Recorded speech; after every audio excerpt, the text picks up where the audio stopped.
Edarkan 42 gram sabu berjamaah, 4 terdakwa Alvin Dwi Firmansyah, Budi Herianto, Edi Kusnaidi, dan Eriansyah terancam lolos dari pidana maksimal.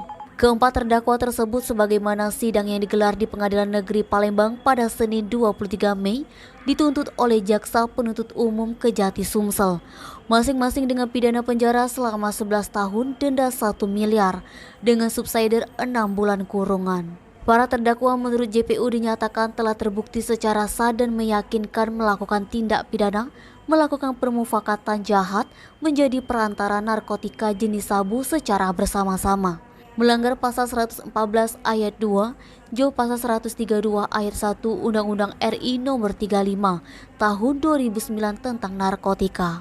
Hal yang memberatkan menurut JPU bahwa para terdakwa tidak mendukung program pemerintah dalam memberantas peredaran narkotika. Hal yang meringankan para terdakwa bersikap sopan selama persidangan, mengakui perbuatannya serta belum pernah dihukum. Usai mendengarkan tuntutan pidana dari JPU, para terdakwa yang dihadirkan dari balik layar monitor sidang dengan didampingi penasihat hukum kompak mengajukan nota pembelaan yang akan dibacakan pada sidang selanjutnya. Fadli, Sumeko TV melaporkan.